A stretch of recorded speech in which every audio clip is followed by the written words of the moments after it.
الحمد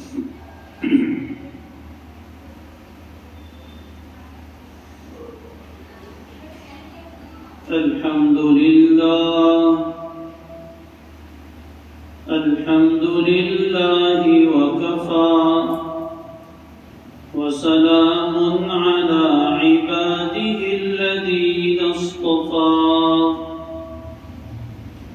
خصوصا على أفضل الأنبياء وإمام الأتقياء سيدنا وحبيبنا وشفيعنا محمد المصطفى وعلى آله وأصحابه الأوفياء. أما بعد فأعوذ بالله من الشيطان الرجيم.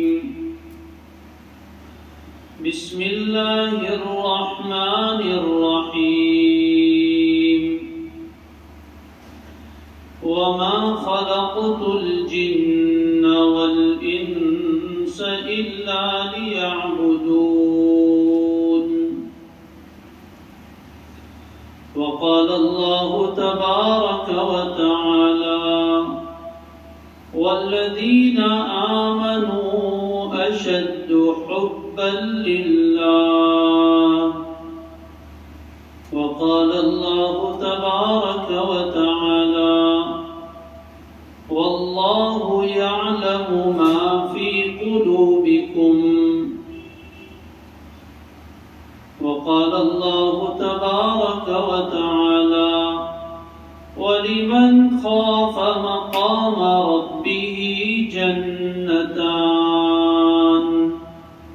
فبأي آلاء ربكما تكذبان. صدق الله العظيم. اللهم صل وسلم وبارك وأنعم على سيدنا وحبيبنا وشفيعنا وأسوتنا وقدوتنا وأولانا ومولانا وقرة أعيننا محمد المصطفى وأحمد المجتبى خاتم النبيين إمام الأنبياء والمرسلين حبيب رب العالمين وعلى آله وأصحابه وأتباعه وأزواجه وذرياته أجمعين وعلينا معهم يا رب العالمين.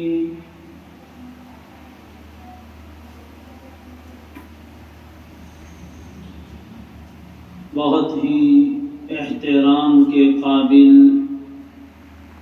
میری دینی ماؤں، بہنوں، بیٹیوں، اللہ تبارک و تعالی کا بہت ہی بڑا فضل ہے، اس کی یہ توفیق ہے کہ چھٹیوں کے ان دنوں میں اپنے دین و ایمان کی حفاظت کے لیے، اپنی آخرت کی زندگی کو اور دنیاوی زندگی کو کامیاب بنانے کے لیے ایک دینی، اصلاحی اور تربیتی کیمپ کا انعقاد ہو رہا ہے. الحمدللہ آج اس کا پہلا دن ہے. یقیناً آپ سب حصہ لینے والی خواتین، بہنیں، بیٹیاں مبارکبادی کے قابل ہیں، قابل رشک ہیں کہ اپنے اوقات میں سے اتنا وقت فارغ کر کے آپ یہاں تشریف لائی ہیں. یقیناً یہ اس بات کی علامت ہے کہ آپ کے دلوں میں اللہ اور اس کے رسول صلی اللہ علیہ وسلم کی محبت ہے۔ یہ اس بات کی علامت ہے کہ آپ اپنی زندگی کو بہتر بنانا چاہتے ہیں۔ اللہ تعالیٰ آپ کی نیتوں سے بڑھ کر آپ کو نصیب فرمائے۔ سب سے پہلی چیز تو یہ سمجھ لیں کہ یہ جو 3 دن کا کیمپ رکھا گیا ہے اس کا مقصد کیا ہے؟ کیا صرف جمع ہو جانا، کچھ باتیں کہہ لینا، سن لینا، یہی اس کا مقصد ہے؟ ہرگز نہیں۔ دین کی ان مجالس کا مقصد اپنی زندگی میں عمل لانا ہے۔ یہاں جو باتیں بتائی جائیں، سکھائی جائیں، اس پر آج سے ہی عمل شروع کرنا ہے، اس لیے کہ عمل سے زندگی بنتی ہے۔ صرف کہنے اور سننے سے کام نہیں بنتا، بلکہ جو باتیں کہی جائے وہ کہنے والے کی زندگی میں آئے، جو باتیں سنی جائیں وہ سننے والوں اور والیوں کی زندگی میں آئے، تب جا کر کام بنتا ہے اور اس سے کامیابی حاصل ہوتی ہے۔ تو پہلی نیت تو یہ کریں کہ جو کچھ ہم یہاں سنیں گے، سیکھیں گے، دیکھیں گے، انشاءاللہ اس میں جو باتیں عمل کی ہیں اس کو اپنی زندگی میں لائیں۔ دوسرا بنیادی مقصد اس کیمپ کو منعقد کرنے کا یہ ہے کہ ہم سب جانتے ہیں کہ کیسے دور میں ہم زندگی گزار رہے ہیں۔ ہمارا دین، ہمارا ایمان، ہمارا اسلام، ہماری عزت، ہماری آبرو، ہمارا کیریکٹر، ہمارا کردار، سب کچھ خطرے میں ہے۔ شیطان کے جال اتنے زیادہ بچھے ہوئے ہیں، گھر گھر تک پہنچ گئے ہیں، ہمارے دلوں میں سے کھینچ کھینچ کر دین، اسلام اور ایمان کو نکالنے کی کوششیں کی جا رہی ہیں۔ پورا ماحول جہاں ہم زندگی گزارتے ہیں بگڑ چکا ہے۔ ایسے ماحول میں ہمارے ایمان و اسلام کی، ہمارے دین و دنیا کی، ہماری عزت و آبرو کی حفاظت کیسے ہو؟ اس کے لیے ایک کوشش ہے ادنا سی، اللہ تعالیٰ قبول فرمائے، اس کو ذریعہ بنائے اور ہمارے اور ہماری آنے والی نسلوں کے ایمان و اسلام کی اور دین کی حفاظت کا ذریعہ بنائے۔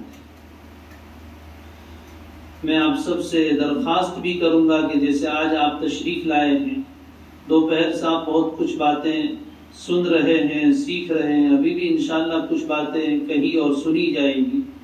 آئندہ کے 2 دن میں بھی آپ اپنی ذمہ داری سمجھ کر وقت پر تشریف لے آئیں، اپنے کاموں کو تھوڑا آگے پیچھے سیٹ کر کے اپنی ضرورت سمجھ کر محتاجگی کے ساتھ، تدب کے ساتھ آپ آئیں گے تو انشاءاللہ ضرور فائدہ ہوگا۔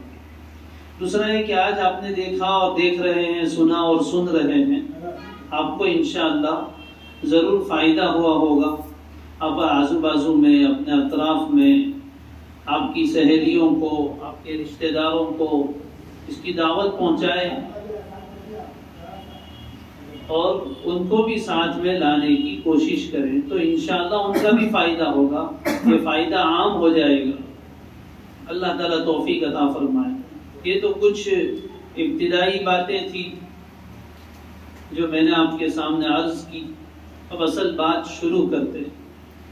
بات شروع کرنے سے پہلے ہم سب اللہ کی طرف متوجہ رہیں، اپنے دل کی توجہ اللہ کی طرف رکھیں، دل ہی دل میں بھی اللہ سے دعا کروں، آپ بھی اللہ سے دعا کریں کہ باتیں دل سے نکلیں اور دل تک پہنچے۔ توجہ کے ساتھ، یکسوئی کے ساتھ، پورے دھیان کے ساتھ، احترام اور دین کی باتوں کی عظمت کے ساتھ سنیں گے تو انشاءاللہ یہ باتیں دل میں اتر جائیں گی۔ سب سے پہلی بات یہ ہے کہ مجھے بھی اور آپ کو بھی اپنے آپ سے ایک سوال کرنا ہے، اور وہ سوال یہ ہے کہ میری زندگی کا مقصد کیا ہے؟ گول آف دا لائف، زندگی کا مقصد کیا ہے، ہم دنیا میں کیوں آئے ہیں، ہمیں کیا کرنا ہے، اور اس کے بعد پھر انجام کیا ہوگا۔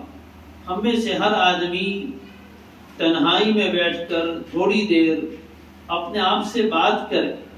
آج کل کے اس مشغولی کے دور میں، موبائل اور انٹرنیٹ کے زمانے میں، آدمی اتنا مشغول ہو گیا ہے، اتنا مشغول ہو گیا ہے کہ سارے جہاں سے باخبر، اپنے جہاں سے بے خبر۔ ساری دنیا کی ہمیں خبر ہے، کہاں کیا ہو رہا ہے، پل بھر میں ودن سیکنڈ ہمارے پاس وہاں کی خبر آ جاتی۔ لیکن اگر ہمیں خبر نہیں ہے تو اپنی ہی خبر نہیں ہے کہ میں کہاں جا رہا ہوں، میں کہاں جا رہی ہوں، میری زندگی کیسے گزر رہی ہے۔ ہم اپنے آپ سے اور اپنے لوگوں سے بے خبر ہیں، پوری دنیا سے باخبر ہو۔ تھوڑا وقت ہم اپنے آپ کے لیے بھی نکالا کریں، جس میں ہم اپنے آپ سے باتیں کریں کہ میری زندگی کا مقصد کیا ہے، میں دنیا میں کیوں آیا اور مجھے کیا کرنا ہے۔ اگر ہم یہ سوچیں تو انشاءاللہ بہت سے دروازے کھل جائیں، لیکن شیطان یہ سوچنے نہیں دیتا۔ سوچنے کی عادت بہت اچھی ہے، لیکن اچھا سوچنے کی عادت۔ ہم سوچتے تو بہت کچھ ہے، لیکن جو سوچنا ہے وہ نہیں سوچتے۔ نہ سوچنے کی باتیں سوچ سوچ کر پاگل ہو رہے ہیں، راتوں کو نیند نہیں رہے، خیالات اتنے آ رہے ہیں، لیکن وہ سوچ کیا چل رہی ہے، جس سوچ کا نہ دنیا میں کوئی فائدہ ہے نہ آخرت میں۔ اللہ ہمیں صحیح سوچ نصیب فرمائے، صحیح فکر کرنے کی توفیق عطا فرمائے۔ آپ یقین کیجئے، تھوڑی دیر کے لیے صحیح باتیں سوچنا یہ بہت بڑی نفلی عبادتوں سے بہتر ہے۔ تفکر، اپنی سوچ کو صحیح رخ پر لانا، اللہ ہمیں صحیح سوچنے والا بنائے۔ تو ہم یہ سوچیں کہ میری زندگی کا مقصد کیا ہے، اور میں دنیا میں کیوں آیا، مجھے کیا کرنا ہے، اور یہاں سے جانے کے بعد میرا انجام کیا ہوگا، یہ سوچیں۔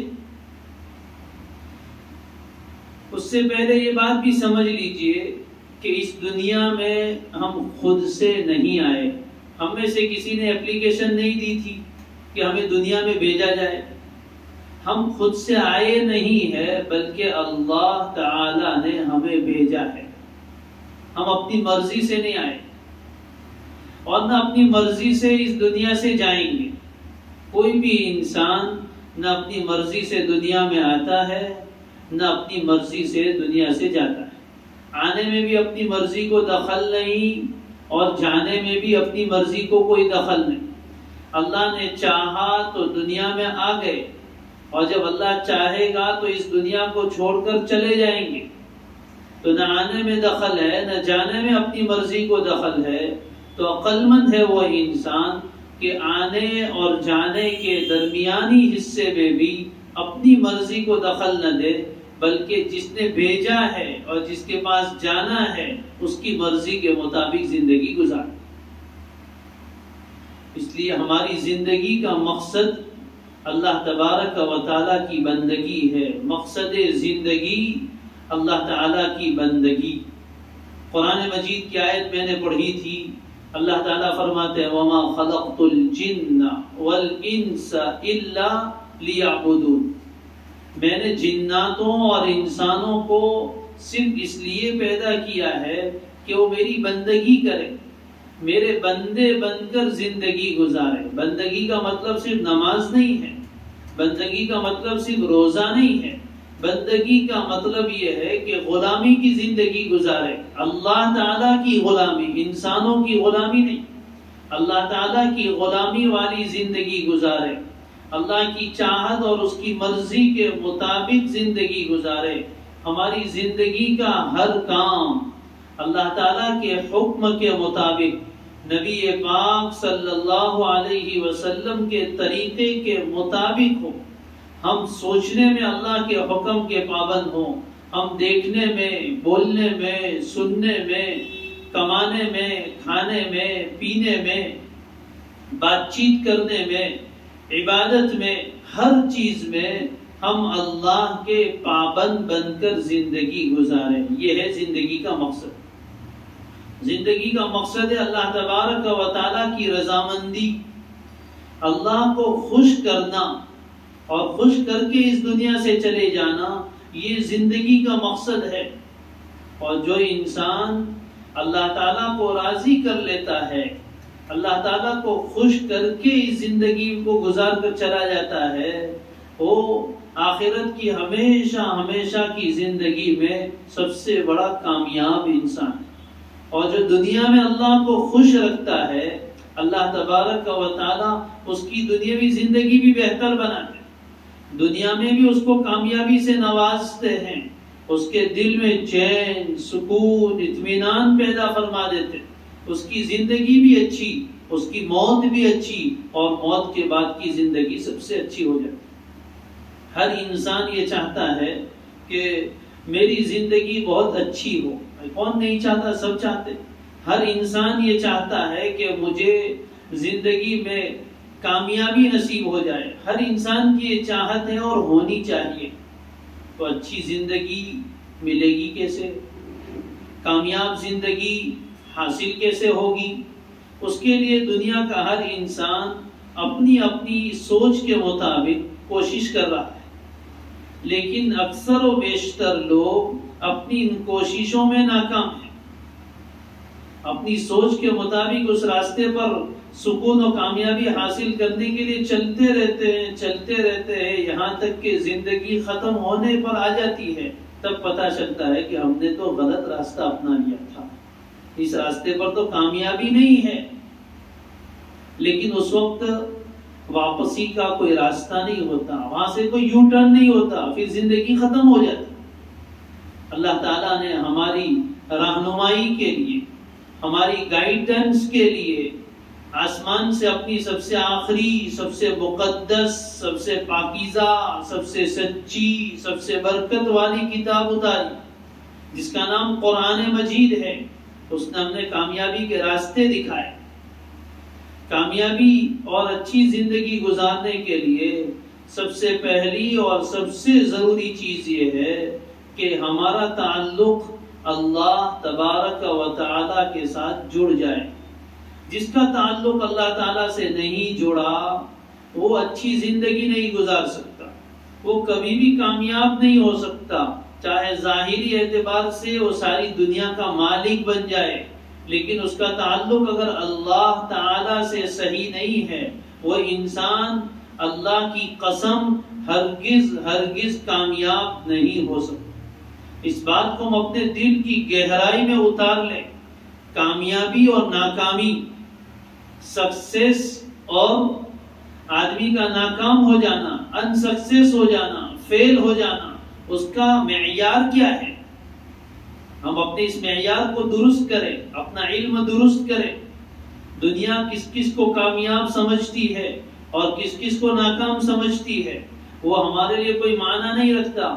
ہم تو کامیاب اس کو کہتے ہیں جس کو دنیا بنانے والا کامیاب کر دے، اور ہم ناکام اس کو کہتے ہیں جس کو دنیا بنانے والا اللہ ناکام کرے۔ آپ کسی اسکول میں پڑھتے ہیں، کسی کالج اور یونیورسٹی میں پڑھتے ہیں، وہاں آپ کا امتحان ہوتا ہے، امتحان کے بعد رزلٹ آؤٹ ہوتا ہے۔ وہاں یونیورسٹی میں، کالج اور اسکول میں کامیاب اور پاس کون کہا جائے گا؟ جس کو اسکول والے، کالج والے، یونیورسٹی والے پاس کا رزلٹ اور سرٹیفکیٹ دے دے، وہ کامیاب ہے، اور جس کو اسکول والے ناکام کہتے وہ ناکام ہے۔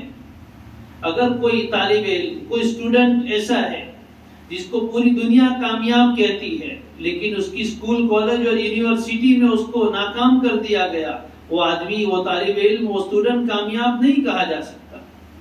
اللہ نے زندگی دی، اللہ نے دنیا بنائی، اللہ جس کو کامیاب کہے وہی کامیاب، اور اللہ جس کو ناکام کہے وہی ناکام۔ یہ پہلی بات ہمارے دلوں میں اترے کہ ہم نے جو معیار سمجھ لیے کہ بزنس میں بہت ترقی کی تو کامیاب، اور بزنس میں ترقی نہیں کی تو ناکام۔ کوئی آدمی ایجوکیشن میں بہت آگے بڑھ گیا تو کامیاب، اور جس کے پاس ایجوکیشن نہیں ہے وہ ناکام۔ جس کو اچھا شوہر مل گیا وہ کامیاب، جس عورت کو اچھا شوہر نہ ملا وہ ناکام۔ جس کو اچھا گھر مل گیا وہ کامیاب، جس کو اچھا گھر نہ ملا وہ ناکام۔ جس کے پاس اچھی گاڑی ہے وہ کامیاب، جس کے پاس اچھی گاڑی نہیں وہ ناکام. یہ دنیا کے معیار ہے. جس کو سماج میں بہت عزت اور مان پان ملتا ہے وہ کامیاب، اور جس کو سماج میں کوئی پوچھتا نہیں وہ ناکام. یہ معیار سب غلط ہے. قرآن نے کامیابی کا جو معیار بتایا ہے، فَمَنْ زُحْزِحَ عَنِ النَّارِ وَأُدْخِلَ الْجَنَّةَ فَقَدْ فَازَ. قرآن یہ صاف لفظوں میں کہتا ہے کہ کامیاب وہ ہے جو جہنم سے بچا لیا گیا اور جنت میں داخل کر دیا گیا، وہی ہے کامیاب. پھر کامیاب ہونے والوں کی صفات قرآن نے بیان کی. پارہ نمبر 18 پہلی آیت یہاں شروع ہوتی ہے، قد افلح المؤمنون. یقیناً کامیاب ہو گئے، گارنٹیڈ کامیاب ہو گئے. کون؟ وہ ایمان والے جن میں یہ ساری صفاتیں موجود ہیں، وہ کامیاب. ان صفات کو ہم جانیں اور اس کے بعد اس کو حاصل کرنے کی کوشش کریں، تب جا کر ہم کامیاب ہوں. قد افلح المؤمنون.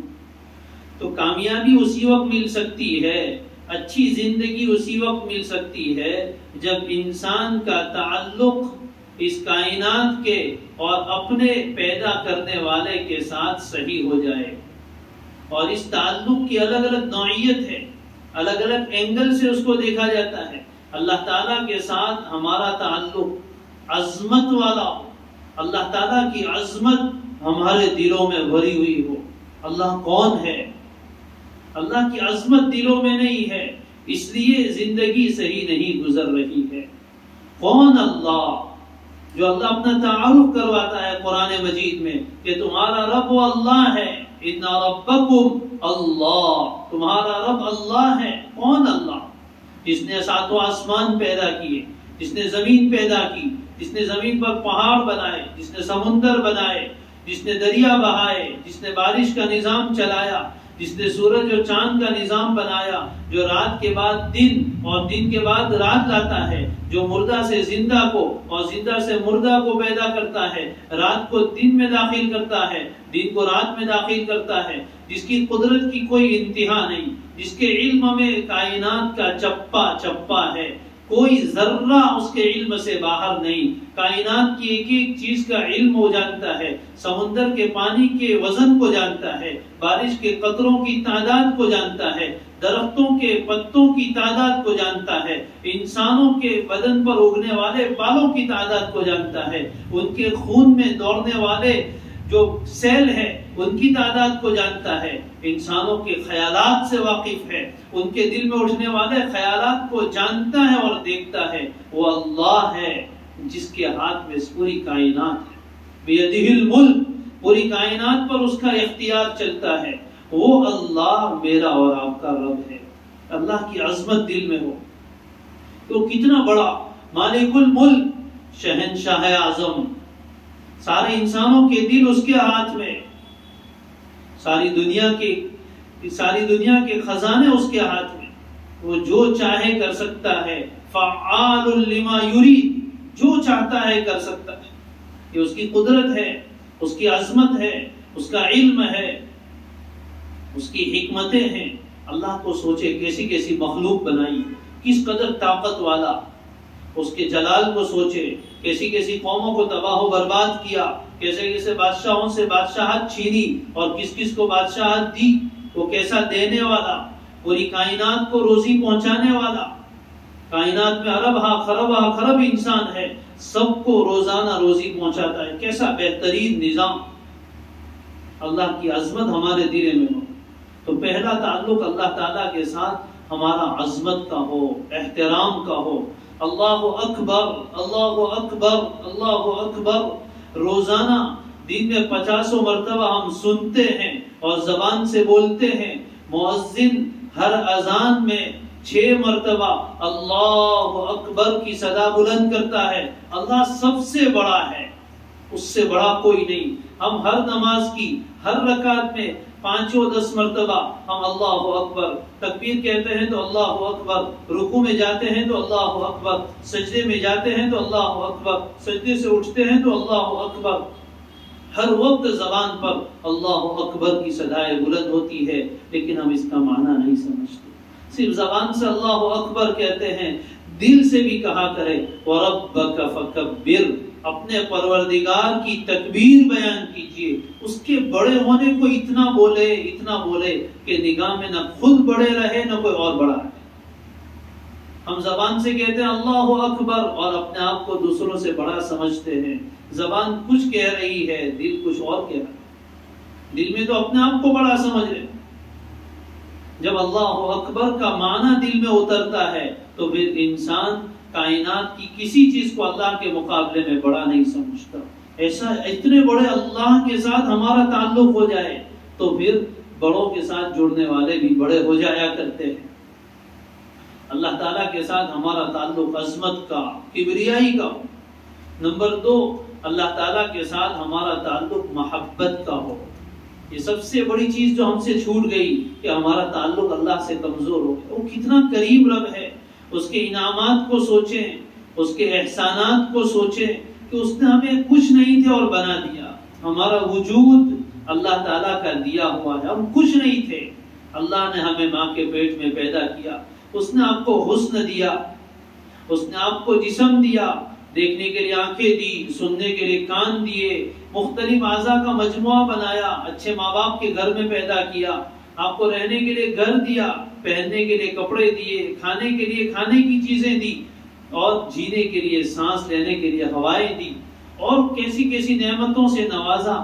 کبھی تنہائی میں بیٹھ کر اللہ کی نعمتوں کو تو سوچے، اگر آنکھوں سے آنسو نہ آئے تو مجھے کہنا۔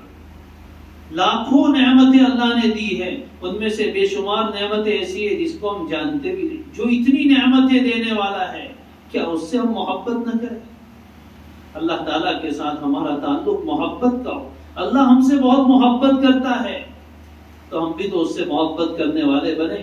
حدیث قدسی میں ہے، اللہ تعالیٰ فرماتے ہیں یا ابن آدم انی لک محب، اے آدم کی اولاد میں تجھ سے محبت کرتا ہوں، فبحقی علیک کن لی محبا، میرے حق کا واسطہ تجھے، تو بھی تو مجھ سے محبت کرنے والا بن جا۔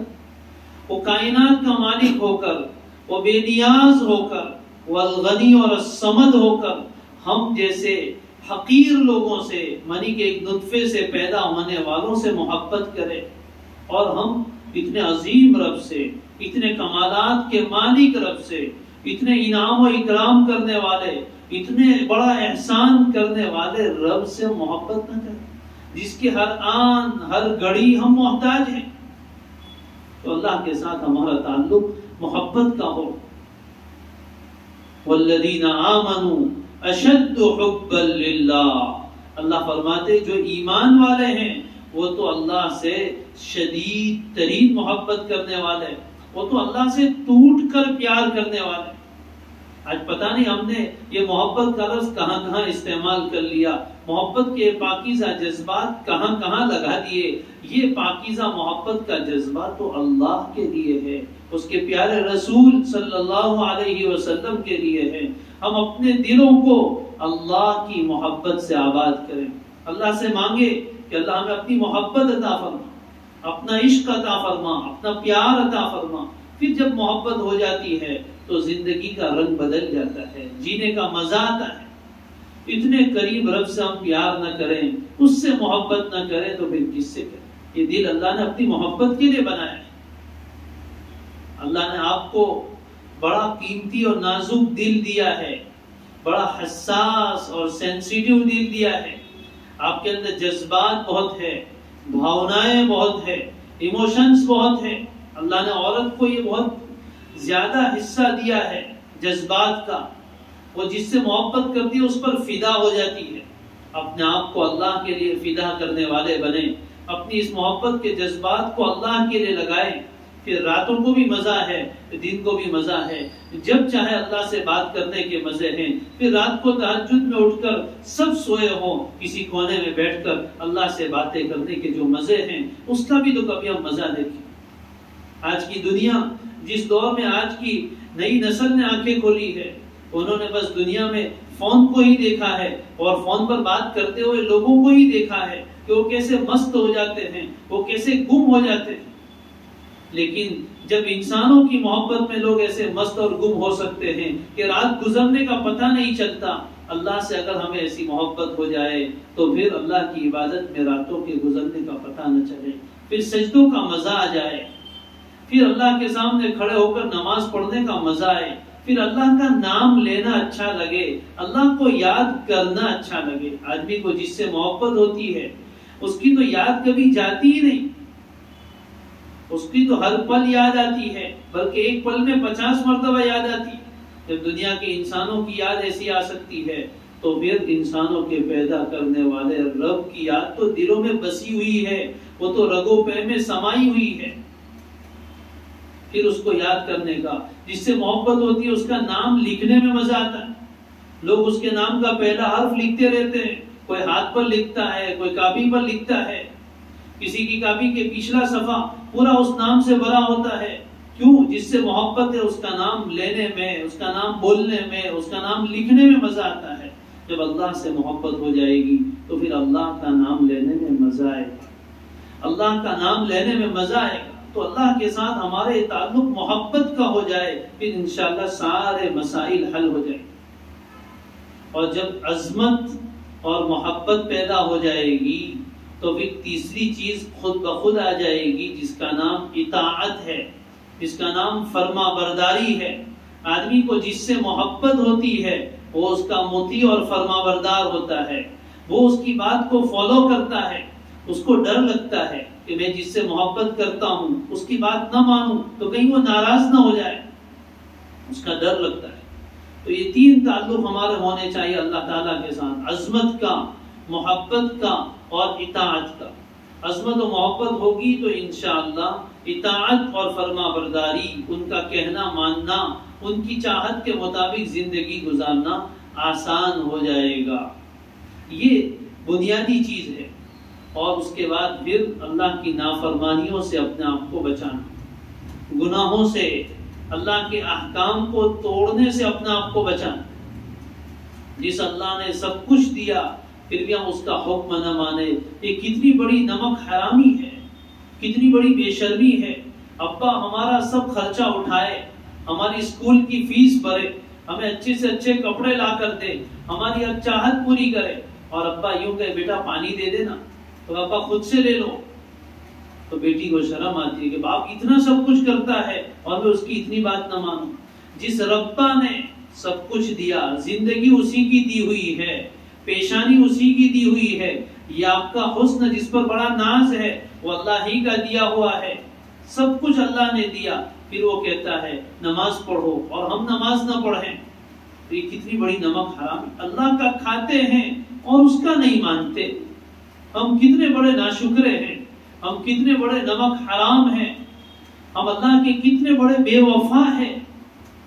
دنیا میں لوگ وفاداری کا تقاضا کرتے ہیں کہ میں نے تمہارے لیے اتنا اتنا کیا، تم وفاداری دکھاؤ۔ اللہ نے ہمیں اتنا اتنا دیا پھر بھی ہم اس کے وفادار نہ بنے، تو یہ کیسی بے وفائی ہے؟ اللہ کے ساتھ کیسے بے وفائی کر سکتے؟ گناہوں سے اپنے آپ کو بچانا، اللہ کی نافرمانیوں سے اپنے آپ کو بچانا۔ اس لیے یہ زندگی میں جتنی پریشانیاں اور تکلیفیں آتی ہیں وہ سب گناہوں کی وجہ سے آتی ہیں۔ گناہ کی مثال ایسی ہے جیسے زہر انسان کے بدن میں جاتا ہے تو تکلیف کرتا ہے، کہیں نہ کہیں اس کا اثر ظاہر ہوتا ہے۔ گناہ انسان کی زندگی میں آتے ہیں تو کہیں نہ کہیں اس کو پرابلم کریں، کہیں نہ کہیں اس کے لیے تکلیف کا باعث بنیں گے، دل کا چین اور سکون ختم کر دیں گے۔ پھر زندگی میں پریشانیاں، مصیبتیں، تنگیاں، کچھ اچھا سب کچھ ہوتے ہوئے بھی کچھ اچھا نہ لگنا، یہ سب گناہوں کی نحوستیں ہیں، پھر خوشیاں نہیں آ سکتی۔ اگر کوئی آدمی آپ کو گناہ کر کے بھی خوش نظر آتا ہے، آپ کہیں گے ہم تو دیکھتے ہیں کافی لوگ بہت ناچتے ہیں، کودتے ہیں، لائف کو انجوائے کرتے ہیں، بے پردہ عورتیں، فحاشی کرنے والی عورتیں ہم تو دیکھتے ہیں کہ وہ تو زندگی میں بہت انجوائے کر رہے ہیں، وہ ظاہر میں اسکرین پر، پردے پر آپ کو انجوائے کرتے ہوئے نظر آتے ہیں، لیکن ان کے دل کے اندر جا کر کوئی دیکھے تو پتہ چلے کہ وہ کتنے بے چین ہیں، کتنے پریشان ہیں۔ وہ اسکرین پر نظر آتی ہوئی ان کی مسکراہٹیں جھوٹی ہیں، ان کا دل نہیں ہنستا، صرف ان کے گال ہنستے ہیں۔ اور اگر وہ اندر سے بھی خوش ہیں، اس کا مطلب یہ نہیں کہ وہ خوش ہیں، وہ بے ہوش ہیں یا مردہ ہیں۔ مردہ آدمی کو تکلیف کا احساس نہیں ہوتا، بے ہوش آدمی کو تکلیف کا احساس نہیں ہوتا۔ آپریشن کے وقت ڈاکٹر بے ہوش کر دیتے ہیں، پھر کاٹتے ہیں، چیرتے ہیں، کوئی تکلیف کا پتہ نہیں چلتا۔ زندہ آدمی کو کانٹا بھی چبھے تو اس کو احساس ہوتا ہے۔ وہ جس کا آپریشن ہو رہا ہے اور اس کو تکلیف نہیں ہو رہی، یعنی وہ ظاہر نہیں کر رہا، اس کا مطلب یہ نہیں کہ تکلیف نہیں ہو، تکلیف تو ہے لیکن احساس نہیں ہے۔ اسی طرح جو آدمی گناہ کر کے آپ کو خوش نظر آئے، سمجھیے اس کے اندر تکلیف ہے لیکن اس کا دل مر گیا ہے، یا دل میں سے احساس ختم ہو گیا ہے، اس لیے اس کو تکلیف کا احساس نہیں ہو رہا ہے۔ نشے میں ہے وہ، نشے والا آدمی کو تکلیف کا احساس نہیں ہوتا۔ اس لیے گناہوں سے اپنے آپ کو بچانا ہے۔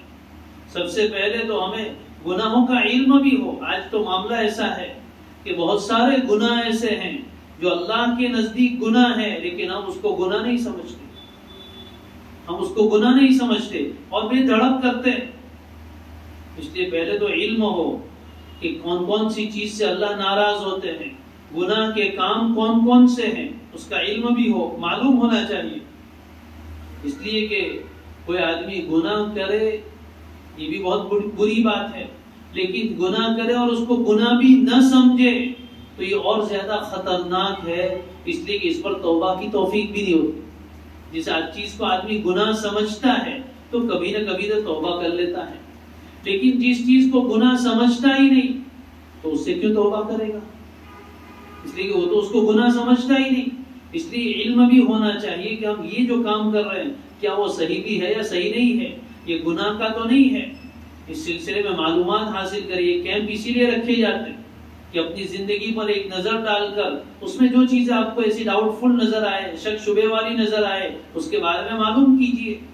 اور جن چیزوں کے بارے میں معلوم ہے کہ یہ گناہ ہے یا اللہ کی نافرمانی ہے تو پھر ہمت کر کے اس کو چھوڑ دیجیے۔ بہت سی مرتبہ معلوم ہوتا ہے کہ یہ کام گناہ کا ہے لیکن پھر بھی گناہ کرتے ہیں، اور دلیل یہ دیتے ہیں کہ سب کرتے ہیں۔ گناہ کرنے کے لیے عذر یہ تلاش کرتے ہیں کہ یہ کوئی میں اکیلی تھوڑی کرتی، یہ تو سب کرتے ہیں، بدھج کریں۔ جب یہ سب کرتے ہیں اس سے کوئی کام حلال نہیں ہو جاتا۔ دنیا میں ایسے تو کفر و شرک بھی بہت لوگ کرتے ہیں، تو کیا کفر و شرک حلال ہو جائے گا؟ تو اگر کوئی کام گناہ کا ہے تو گناہ کا ہے، چاہے ساری دنیا اس کو کرنے لگے تب بھی وہ گناہ ہی گناہ ہے۔ اس لیے یہ کوئی دلیل نہیں ہے کہ فلاں نہیں کرتے، فلاں کرتے ہیں، فلاں کرتے اس لیے ہم بھی کرتے ہیں، یہ کوئی دلیل نہیں ہے۔ گناہوں سے بچنے کے لیے کیا کرے؟ الحمدللہ یہاں جو بھی مجمع ہوگا اللہ کی ذات سے امید ہے کہ سب اپنے دلوں میں الحمدللہ نیک بننے کی نیت رکھتے ہیں، ارادہ رکھتے ہیں، گناہوں کو چھوڑنے کا ارادہ رکھتے ہیں۔ لیکن مسئلہ یہ ہے کہ گناہ چھوڑے کیسے؟ ہم تو چھوڑنا چاہتے ہیں لیکن چھوٹتے نہیں، اس لیے کہ دو دشمن ساتھ لگے ہیں، نفس بھی ہے اور شیطان بھی ہے، یہ دونوں ہمیں گناہ کی طرف لے جاتے ہیں، ہم تو گناہ کرنا نہیں چاہتے۔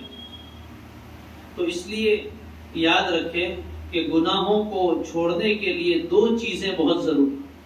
نمبر 1 اللہ کا خوف، اللہ کا ڈر، اللہ کی ناراضگی کا خوف۔ محبت ہے تو ناراضگی کا خوف ہوتا ہے، اللہ تعالیٰ کے عذاب کا خوف، اس کے سامنے کھڑے ہو کر کل قیامت کے دن اپنے کیے کا جواب دینا ہے، اس بات کا دھیان۔ پہلی چیز اللہ کا خوف، یہ انسان کو گناہ سے بچا لیتا ہے۔ خوف انسان کو گناہ سے بچاتا ہے اور شوق بھی گناہ سے بچاتا ہے۔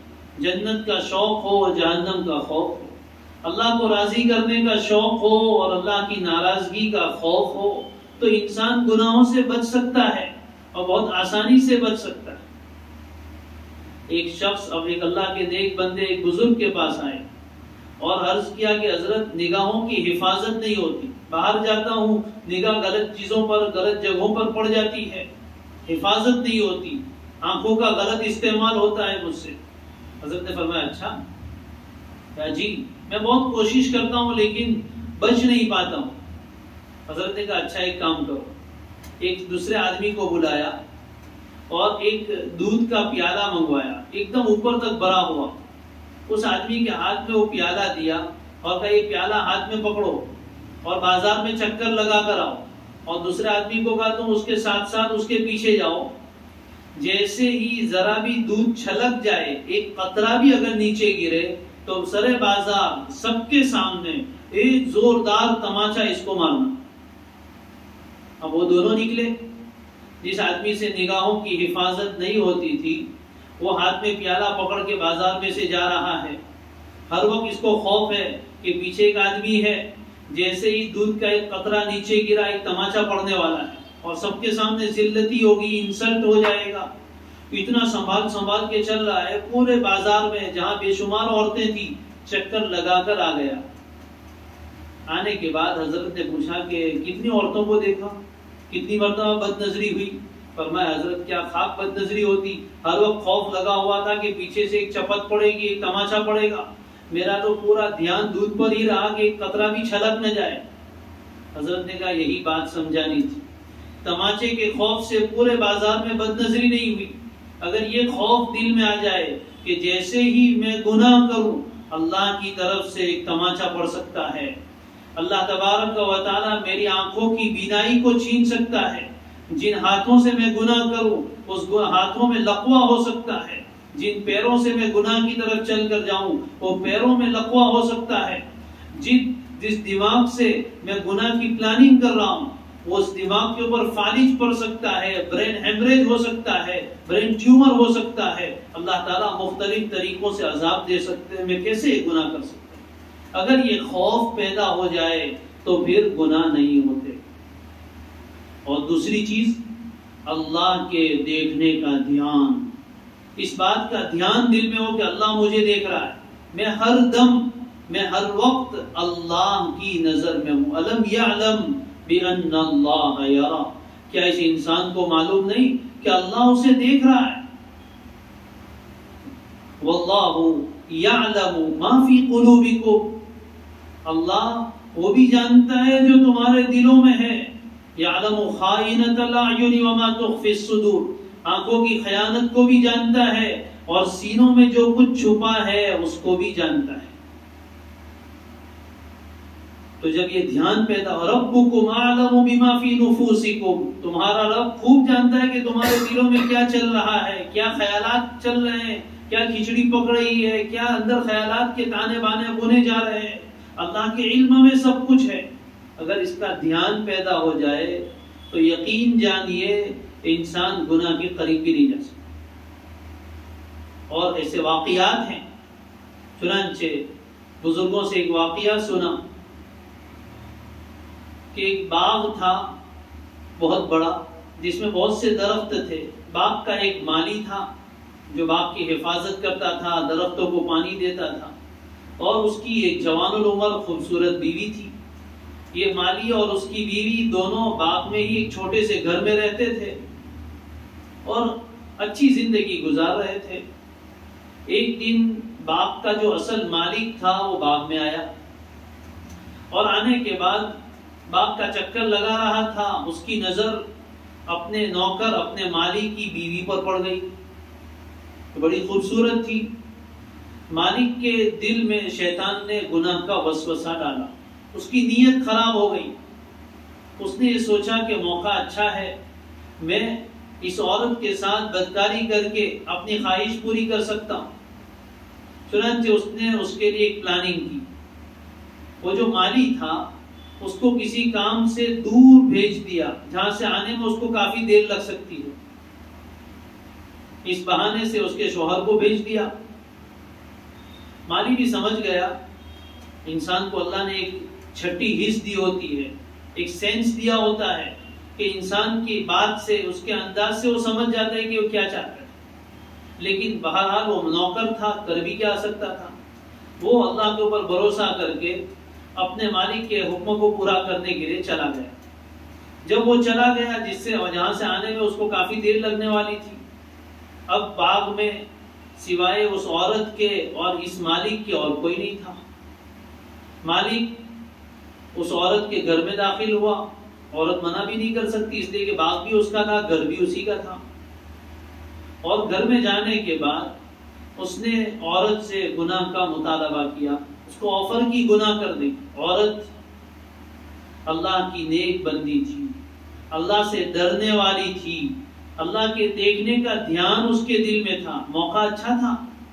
مالک کے ساتھ اگر وہ اس کی مرضی پوری کر لیتی تو مالک اس کو نہال کر دیتا، اس کو بہت کچھ مال دولت دیتا، اس کی بھی خواہش پوری ہوتی، لیکن اس کے دل میں اللہ کا خوف تھا۔ مالک نے اس کو جبرن حکم دیا، وہ راضی نہیں ہوئی اس کام کے لیے، مالک نے زبردستی اس کے ساتھ برائی کرنے کا ارادہ کیا، اس کو حکم دیا کہ سارے گھر کے دروازے بند کر کے آ جا۔ کچھ دروازے بند ہوئے لیکن وہ عورت جلدی آئی نہیں۔ جب کافی دیر ہو گئی تو وہ مالک غصے میں آ گیا کہ کتنی دیر، ابھی تک وہ دروازے بند کیے نہیں تم نے۔ اس عورت نے عجیب جواب دیا، کہنے لگے مالک کیا بتاؤں، سب دروازے میں نے بند کر لیے لیکن ایک دروازہ مجھ سے بند ہی نہیں ہو رہا ہے۔ مالک کو تعجب ہوا کہ کون سا دروازہ ہے جو تجھ سے بند نہیں ہوتا، لا مجھے بتا میں بند کر دیتا ہوں۔ تب اس عورت نے جواب دیا، میرے مالک جن دروازوں سے مخلوق دیکھتی ہے وہ سارے دروازے میں نے بند کر دیے، لیکن جس دروازے سے خالق دیکھتا ہے، جس دروازے سے اللہ تعالی دیکھتے ہیں، وہ دروازہ مجھ سے بند نہیں ہوا۔ یہ دل سے نکلے ہوئے جملے تھے، اللہ کے خوف کے ساتھ ملے ہوئے جملے تھے۔ اس نے مالک کے دل پر اثر کیا، اس کے دماغ پر جو شہوت کا بھوت چڑھا تھا اس کو اتارا، اور اس کے اندر ایک خاص اللہ کا خوف پیدا ہوا۔ وہ فوراً دوڑتا ہوا گھر سے باہر نکل گیا۔ اللہ تعالیٰ نے گناہ سے حفاظت کرنا۔ کیا تھا اس عورت کے پاس؟ اس عورت کے پاس یہی تھا، اللہ کا خوف اور اللہ کے دیکھنے کا دھیان، جو تنہائی میں بھی اس کو گناہ کرنے سے روکا۔ ایک اور واقعہ حدیث شریف میں نبی کریم صلی اللہ علیہ وسلم نے بیان فرمایا، بنی اسرائیل میں ایک شخص تھا جس کا نام تھا کفل، بڑا مالدار آدمی تھا، اللہ نے بڑی مال و دولت دی تھی، نوجوان تھا، شباب بھی تھا، شراب بھی تھی، اور ہر گناہ کرنے میں وہ آگے تھا۔ مال بھی بہت تھا، اللہ تعالیٰ کبھی کبھی مہلت دیتے ہیں، ڈھیل دیتے ہیں، گناہ کے باوجود بھی مال دولت آتا ہے۔ اس کا کام ہی تھا اس طرح کے گناہ کرنا۔ ایک مرتبہ اس کے رشتے کی ایک عورت جو بڑی مجبور تھی، بیوہ عورت تھی، اس کے چھوٹے بچے تھے، فقر و فاقہ کا حال تھا، کھانے پینے کو اس کے پاس کچھ نہیں تھا، بچوں کو کھلانے کے لیے کچھ نہیں تھا۔ ایسی مجبوری کی حالت میں وہ اس آدمی کفل کے پاس آئی اور اس سے کچھ مطالبہ کیا کہ مجھے کچھ قرضہ دے دے، میرے بچے بھوکے ہیں۔ اس نے مجبوری سے فائدہ اٹھانا چاہا، کہا قرضے کی کوئی ضرورت نہیں ہے، میں ویسے ہی تجھے مال دیتا ہوں، لیکن میری ایک شرط ہے، وہ شرط یہ ہے کہ تجھے میری خواہش پوری کرنی ہوگی، تب جا کر میں تجھے مال دوں گا۔ وہ عورت مجبور تھی، وہ کوئی ایسی فاحشہ، بدکار، بد چلن، بیڈ کیریکٹر والی عورت نہیں تھی، لیکن مجبور تھی۔ اس نے باطل ناخواستہ، نہ چاہتے ہوئے بھی ہاں کر دی اور راضی ہو گئی۔ یہاں تک کہ جب بالکل تنہائی کا وقت آیا، گناہ سے ایک دم قریب پہنچ چکے، اس وقت اس کفل نے دیکھا کہ وہ عورت کانپ رہی ہے، وہ عورت ڈر رہی ہے اور رو رہی ہے۔ کفل نے پوچھا کہ میں نے تیرے ساتھ زبردستی تو نہیں کی، تو نے اپنی رضا و رغبت سے میرے ساتھ یہ برائی کرنے کے لیے تیاری دکھائی؟ کہا نہیں، تو نے زبردستی نہیں کی، لیکن میں کوئی ایسی بازاری عورت نہیں ہوں، میں ایسی کوئی جسم فروشی کرنے والی عورت نہیں ہوں، میں ایک شریف گھرانے کی پاک باز اور پاکیزہ خاتون ہوں، پاک دامن عورت ہوں۔ میں نے آج تک کبھی ایسا گناہ نہیں کیا، آج تک کبھی میں نے اپنے کپڑے اپنے شوہر کے علاوہ کسی کے سامنے نہیں اتارے ہیں، میں ایسی عورت نہیں ہوں، میں اللہ سے ڈرتی ہوں۔ یہ کہنا تھا، کفل کے اوپر اس کا اثر پڑا، اس نے اس عورت کو ایسی آخری حالت میں چھوڑ دیا اور کہا جا پیسے بھی لے جا اور تو چلی جا۔ اس کے ساتھ بدکاری نہیں کی، اس کی عزت کو خراب نہیں کیا۔ اس عورت کو اللہ کا خوف تھا، اس نے اس عورت کو بھی گناہ سے بچا لیا، لیکن اس کا اثر یہ ہوا کہ کفل کو بھی اللہ نے توبہ کی توفیق دی۔ جو سالہ سال سے گناہوں کی زندگی گزار رہا ہوگا، اللہ نے اس کو توفیق دی۔ اس رات اس نے رو رو کر اللہ سے توبہ کی کہ آج میرے گناہ کی وجہ سے ایک ایسی پاک دامن عورت کو میرے پاس آنا پڑا، آج کے بعد کبھی میں یہ گناہ نہیں کروں۔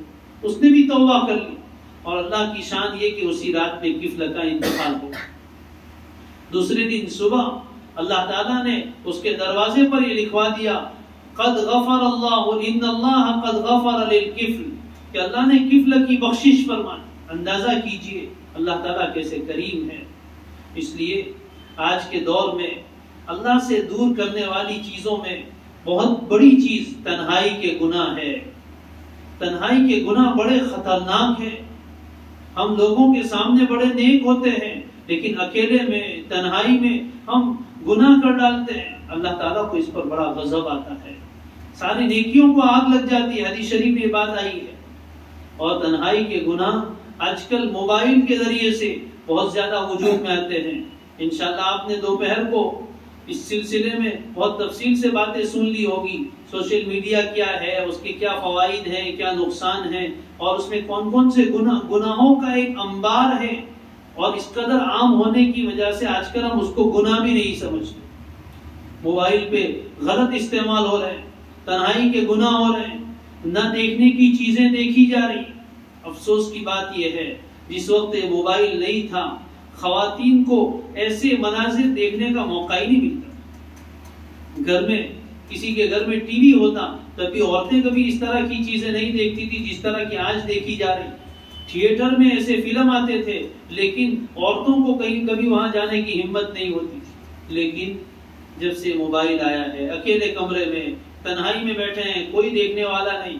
اب یوٹیوب کھلا ہے، انسٹاگرام کھلا ہے، اور سنیپ چیٹ کھلا ہے، واٹس ایپ کھلا ہے، اور دوسری اپلیکیشنز ہے جس کے اوپر نہ دیکھنے کی چیزیں، ریلز پر ریلز آ رہی ہے. اور اب آج کل ایک حیا والی، شرم والی عورت، شرم والی لڑکی بھی ان چیزوں کے دیکھنے میں مبتلا ہو.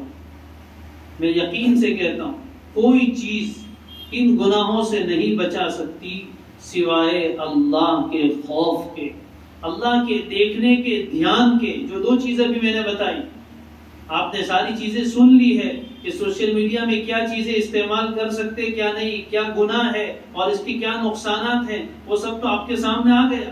لیکن مجھے اتنی بات کہنی ہے کہ دنیا کی کوئی طاقت کسی کو ان تنہائی کے گناہوں سے نہیں بچا سکتی سوائے اللہ کے خوف کے، اللہ کا ڈر.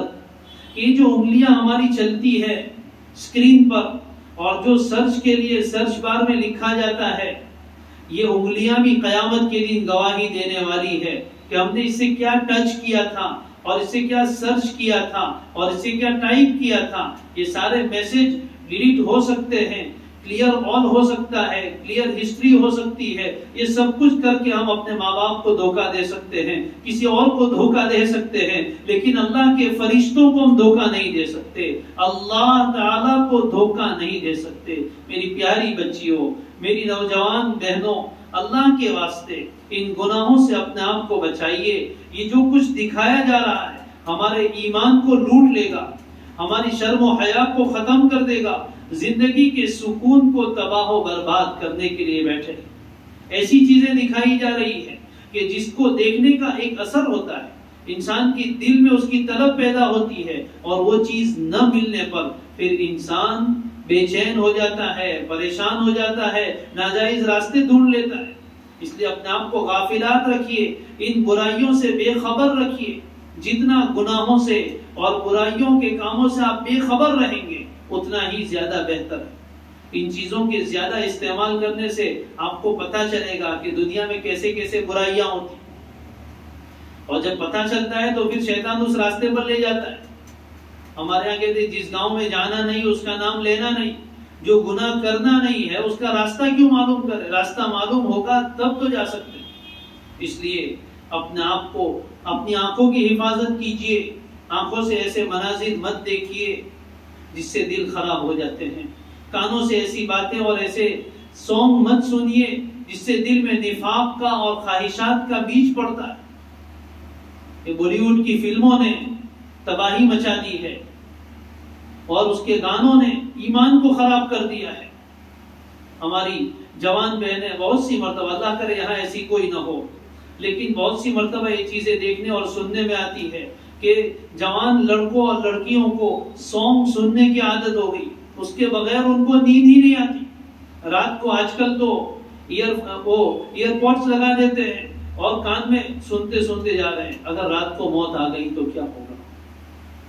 اور آپ جانتے ہیں کہ اس میوزک کے پیچھے کیسے کیسے گندے میسج ہیں جو ہمیں سنائی نہیں دیتے لیکن ہمارے دلوں تک پہنچتے ہیں. اس سے ایمان بھی چھینا جاتا ہے، ماں باپ کی نفرت دلوں میں ڈالی جاتی ہے، اور سب سے بڑی چیز فرمائی گئی الغنا ينبت النفاق. یہ گانے، یہ سانگ، یہ میوزک دل میں نفاق کا روگ لگا دیتے، اور نفاق کا روگ اللہ کی قسم کینسر سے زیادہ خطرناک ہے. ہمیں اس کا اندازہ نہیں ہے. یہ گانے اور یہ میوزک ہمیں زنا تک لے جاتی ہے، بدکاری تک لے جاتی ہے. روایتوں سے یہ بات معلوم ہوتی ہے یہ شیطان کا گانا ہے، یہ شیطان کی آواز ہے، اس کے ذریعے سے ہمیں گناہ کی طرف لے جاتے. سچی توبہ کیجئے میری بہنوں، میری بیٹیوں. اگر کسی کو اللہ نہ کرے ایسی عادت ہے اس طرح کی چیزیں سننے کی یا دیکھنے کی، اللہ کے واسطے آج کی اس مجلس میں سچی پکی توبہ کر کے جائیے کہ انشاءاللہ آج ہم سچی توبہ کرتے. آج تک جو سنا دیکھا اللہ معاف فرما، اب نہیں دیکھیں گے، نہیں سنیں گے. اس سے آگے بڑھ کے بہت سے مفت کا گناہ لیتے ہیں کہ خود تو سنتے ہیں، اپنے سٹیٹس پہ لگا کے، اپنے پیج پر شیئر کر کے اس کو دوسروں تک پہنچاتے ہیں. جتنے لوگ سنتے جائیں گے اتنا گناہ آپ کو ہوتا جائے گا. آپ نے اپنے سٹیٹس پہ، اپنے پروفائل پہ کوئی اس طرح کی چیز لگائی جو ناجائز ہے، جس سے گناہ کے راستے کھلتے ہیں. کوئی آدمی اس کو دیکھ کر گناہ کی طرف گیا، اس کا گناہ بھی آپ کو ہوگا. اپنے ہی گناہ کیا کم ہے کہ ہم دوسروں کے گناہ اپنے سر مول لیتے ہیں. فرینڈ سرکل میں، واٹس ایپ کے گروپ میں ہم ایسے سانگ شیئر کریں، ایسے ویڈیو شیئر کریں جس میں گناہ کی باتیں ہوتی ہیں، تو جتنے لوگ دیکھیں گے ان سب کا گناہ بھی ہمارے سر پہ ہے. اللہ حفاظت فرمائے. بہت سی مرتبہ ہماری مسلمان بچیوں کے نام کے پیج بنے ہوئے، اس پر ایسے ایسے فوٹو، ایسے ایسے ویڈیو اور ایسی ایسی امیج لگائی جاتی ہے کہ آنکھیں شرم سے جھک جاتی. اس کی وجہ سے کیا کیا نقصانات ہو رہے ہیں شاید آپ نے سنے ہوں گے. رشتے خراب ہو رہے ہیں، رشتے خراب ہو رہے ہیں. پہلے زمانے میں جب لڑکی کا رشتہ کرنا ہوتا، لوگ محلے کے کسی آدمی سے اور محلے کے نائی سے پوچھتے کہ بھائی یہ لڑکی کیسی ہے. آج کل لوگ پہلے اس کا فیس بک چیک کرتے ہیں، انسٹا چیک کرتے ہیں کہ اس پر کیا کیا رکھا ہے. اس سے اندازہ ہوتا ہے کہ سوچ کیسی ہے. اور بہت سی مرتبہ یہ گناہ جاری رہتا ہے. پڑوسی ملک میں ایک لڑکا تھا، نوجوان، یوٹیوبر بھی تھا اور فیس بک پر بھی اس کے بہت فالوورز تھے. اس پر وہ اس طرح کی ویڈیو اور گندی فوٹو اپلوڈ کرتا رہتا تھا. اچانک ایکسیڈنٹ میں اس کا انتقال ہو گیا. اب فون بھی تھا آئی فون، جس میں لاک بڑا سخت ہوتا ہے. اس کا کسی کو پاسورڈ کوڈ ورڈ معلوم نہیں تھا. اب وہ بچہ تو انتقال ہو گیا، اس کو دفنا دیا گیا. چند دن کے بعد اس کے بھائی نے خواب میں دیکھا کہ بڑا پریشان ہے، بہت عذاب ہو رہا ہے. پوچھا کیا بات ہے؟ فرمایا میں نے جو ویڈیو اپلوڈ کی تھی آج تک لوگ دیکھ رہے ہیں اور اس کا گناہ مجھے ہو رہا ہے، کسی طرح اس کو ڈیلیٹ کرو. اس نے بہت کوشش کی، ایپل کمپنی والے سے رابطہ کیا، لیکن انہوں نے اس کا پاسورڈ نہیں بتایا اور اس کی آئی ڈی ان لاک نہیں کی.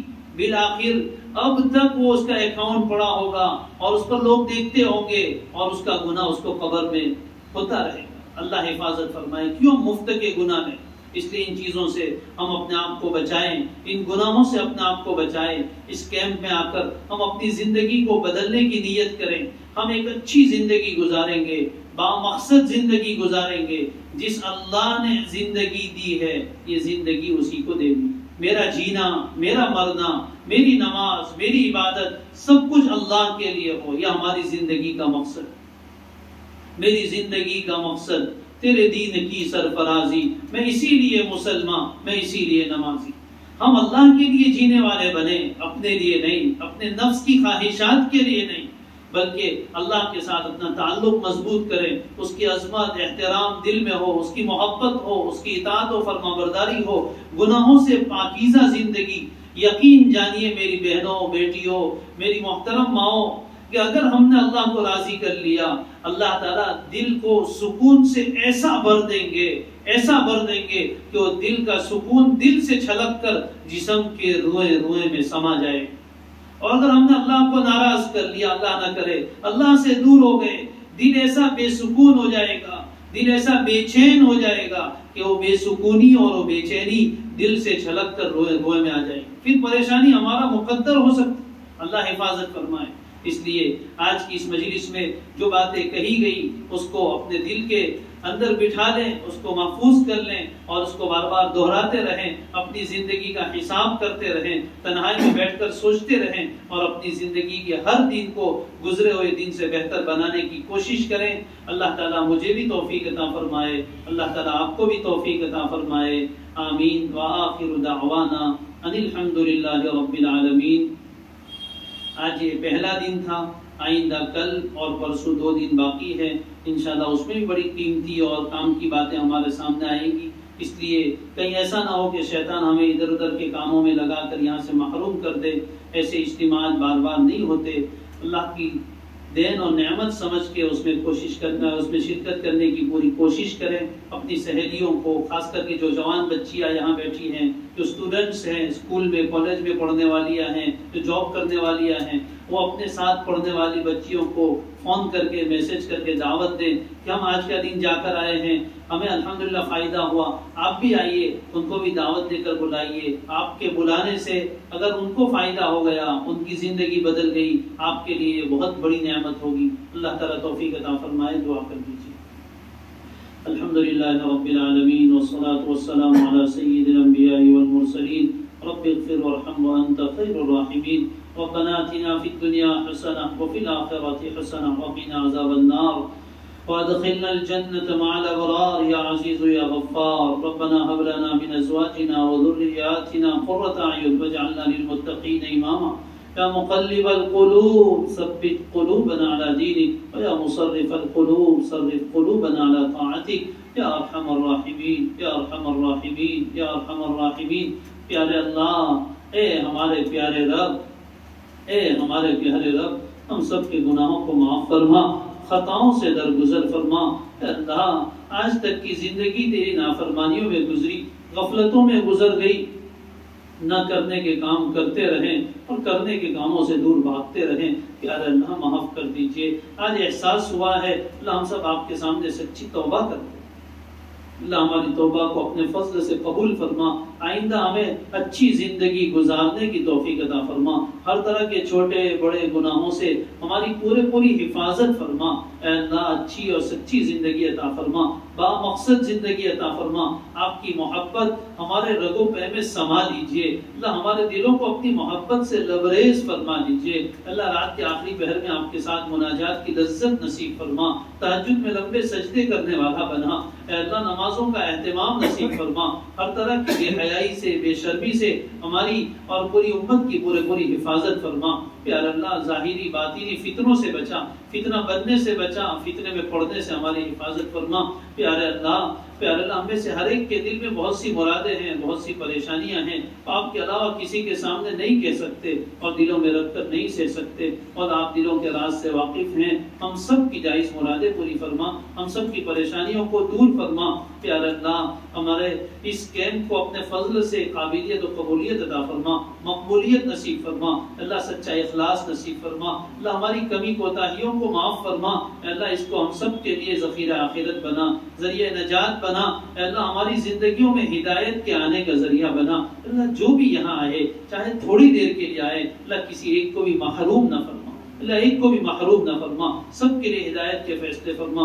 جنہوں نے محنت کی، جنہوں نے کوششیں کی، انتظام کیا، اللہ تو سب کو جانتا ہے، اپنے فضل سے اپنی شاہ نشان بدلہ دنیا آخرت میں نصیب فرما۔